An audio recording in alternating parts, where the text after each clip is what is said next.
So this is chapter 5, part 4, I'm sorry, chapter 6, part 4 video with it. If you recall, in 1436 we talked about the difference between what is one equal sign and what's an equal equal. One is a relational operator, which is the equal equal, compares both sides.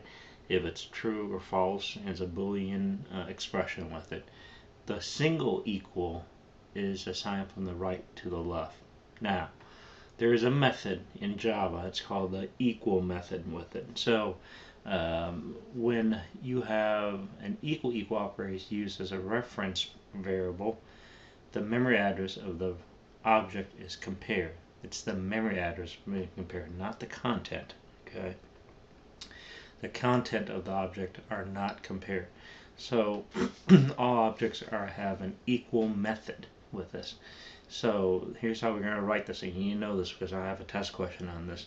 The default operation of the equal method is compared to the memory address of the object. So just like an equal equal operator. So this is how you're going to do it. So in the stock class, it has an equal method. We're going to, we'll see this. Here is stock 1, stock 2. You compare the stock 1 and 2. You don't do this. This is wrong. You have to write the equal method. This is not the way how you do this. This is a mistake. All right. So you have to compare the memory address of this thing. All right. So here's how you do it properly. Do this thing. So compare the object by the content rather than by the memory address for this thing. So instead of simply using an equal equal operator to compare the two stocks object, we should use the equal method for this thing. So here's a method. It's called Boolean Equal, and it's passed across as the object 2, and this is the Boolean data type. So if symbol dot equal, okay, which is this equal right here with it, and you're going to pass across object 2 and object 2 equals the share price. If that's if this expression, which is what a logical operator with the and that you have here, if that's true, you output as assign status is true. Now, if this is false, if this first expression is false, short circuit we call, it goes directly to false with this thing, and it's going to return the status, either this one or this one. Okay, so it's going to return one of the two. Take a look at the stock compare. Okay, I'm going to pause the compare for. Okay, so let me talk to you about the stock compare. That's in your phase 2 of your zip file that I have posted for you up here with it. The first one I want to talk to you about is the stock. And if you take a look at the stock that you have, here's the stock class with this thing. And of course you have your two field symbols and share price, your constructor, and this is what's to be assigned. It's this sim, this price, and so on.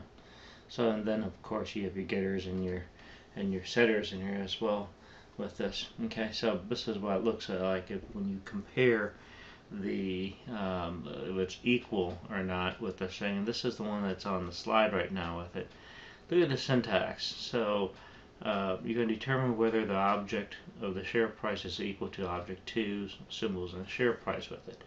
So the object that you are looking at in this case is the symbol, right? Of course, symbol is that field on the top, and does it equal, and you're going to compare it with the object 2 symbol, and you're going to actually have the object 2 share price, does that equal to the share price here. So again, this is an and you have to look at the and as true and a true in order for you to assign a true. If any one of the first statement in here, this is the first expression right here, if it's false, it kicks it back out. Okay, so that's the stock one. This is where I got the stock compare out of this thing. I'm going to talk to you about there's methods that compares the two objects. There are two ways to copy an object. You can use the assignment operator to copy the reference, or reference only copy. This is only This is the simple copying of an address into an object into another reference variable. And the second one is called deep copy, which is the correct way. Alright, so the deep copy, this involves creating a new instance of that class and copying the value from the object into the object. Let's take a look at the object copy one.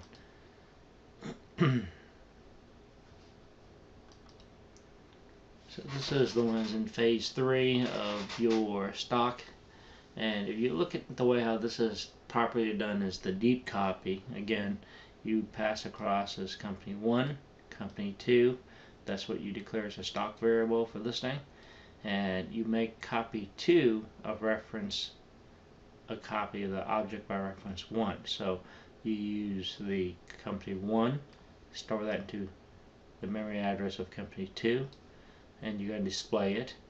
Now, this is where the deep copy that you can confirm that both, but we actually have the same copy. Here's that equal sign. Okay. You can do a constructor, copy constructor, so you can copy the constructor for the same with it. Now, a copy constructor accepts an existing object of that same class in its clone. So you can take the exact same copy of that class that you have. So in this case, let's say this is public stock, and you pass across that stock object in this, and that assigns the object to symbol and share price. And then of course you take the copy 1, company 1 and company 2. In this case, you create the second one's going to be as a copy of that one. This is where you're passing is that object, this company 1, which is this company 1, now is creating it as a copy of the constructor with it. Okay, so let me pause here. This is a good place to stop before I get started to aggregation with this thing.